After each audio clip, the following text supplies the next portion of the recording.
Halo, sobat-sobat Katolik terkini. Pernahkah kalian bertanya-tanya, bagaimana Alkitab yang kita kenal saat ini terbentuk? Apakah Alkitab sudah ada dalam satu buku sejak awal? Atau apakah ada kitab-kitab lain yang mungkin pernah dianggap sebagai bagian dari Alkitab? Faktanya, Alkitab tidak muncul sebagai satu buku utuh sejak awal. Sebaliknya, ia merupakan hasil dari proses panjang kompilasi, perdebatan, dan penyalinan selama berabad-abad. Sejarahnya penuh dengan intrik, perselisihan teologis, dan bahkan keputusan politik. Di video ini, kita akan mengungkap sejarah pembentukan Alkitab, bagaimana kitab-kitab di dalamnya dipilih dan dikumpulkan, serta 3 manuskrip Alkitab tertua di dunia yang masih bertahan hingga hari ini.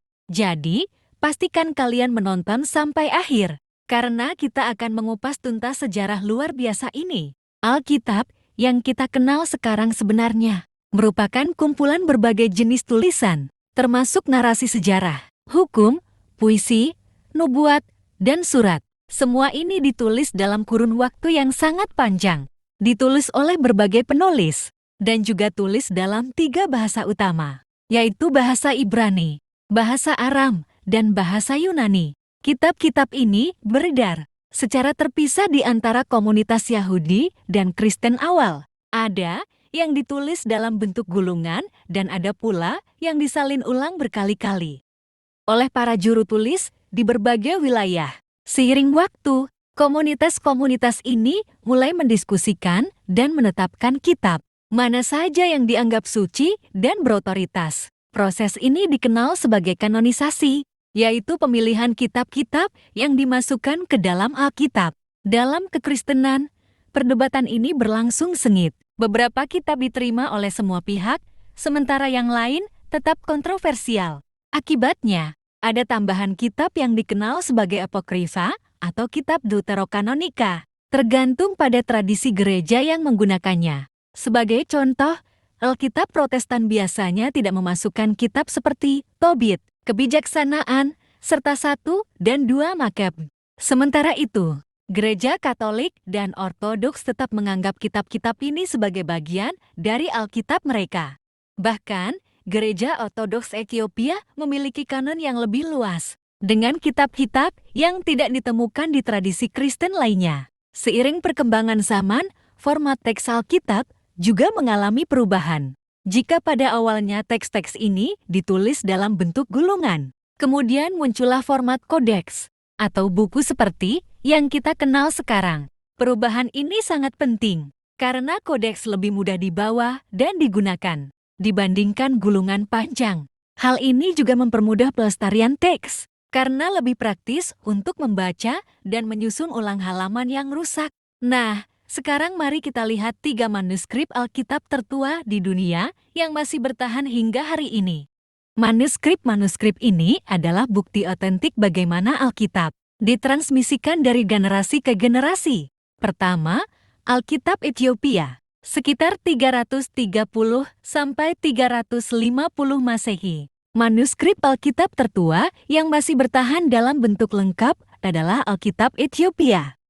Alkitab ini ditulis dalam bahasa Ge'ez, yaitu bahasa Semit kuno yang masih digunakan dalam liturgi Gereja Ortodoks Ethiopia. Yang menarik, Alkitab Ethiopia memiliki 81 kitab, jauh lebih banyak dibandingkan Alkitab Barat yang umumnya hanya memiliki 66 atau 73 kitab. Kitab ini mencakup teks yang tidak ditemukan dalam kanon lain, seperti kitab Henok, Yobel, dan 1 Mekabian. Alkitab ini merupakan bukti unik bagaimana kekristenan berkembang di Ethiopia secara independen dari Eropa. Manuskrip-manuskrip ini biasanya ditulis di atas perkamen, dijilid dengan kulit, dan disimpan di perpustakaan biara-biara kuno. Karena letaknya yang terpencil, kanon Ethiopia tetap bertahan tanpa banyak perubahan. Berbeda dengan Alkitab di wilayah lain yang mengalami revisi sepanjang sejarah. Kedua, Kodeks Sinaiticus, sekitar 330 sampai 360 Masehi. Kodeks Sinaiticus adalah salah satu manuskrip Alkitab paling penting yang pernah ditemukan. Ditulis dalam bahasa Yunani di atas velum.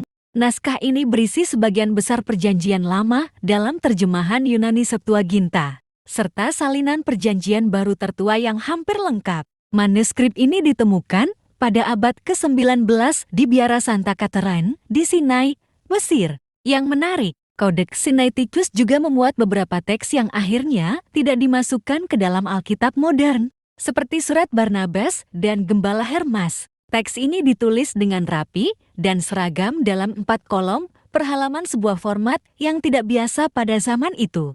Saat ini, Codex Sinaiticus terbagi di berbagai lokasi, termasuk British Library, Universitas Leipzig, dan Perpustakaan Nasional Rusia. Ketiga, Codex Vatilanus, sekitar 300–325 Masehi. Codex Vaticanus adalah salah satu manuskrip tertua dan paling lengkap dari Alkitab Yunani.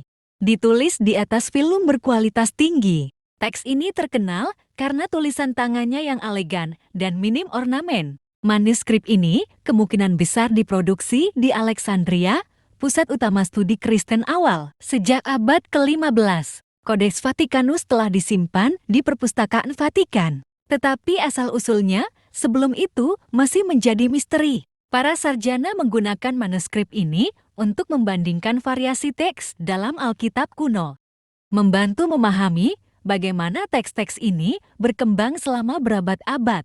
Manuskrip-manuskrip ini bukan hanya peninggalan sejarah, tetapi juga jendela menuju dunia kuno. Bagaimana agama, bahasa, dan budaya berkembang. Sejarah Alkitab lebih dari sekadar kata-kata dalam satu buku. Ini adalah kisah perjalanan spiritual, intelektual, dan budaya umat manusia. Terima kasih sudah menonton. Jangan lupa like, subscribe, dan nyalakan lonceng notifikasi agar tidak ketinggalan konten menarik lainnya. Sampai jumpa di video berikutnya.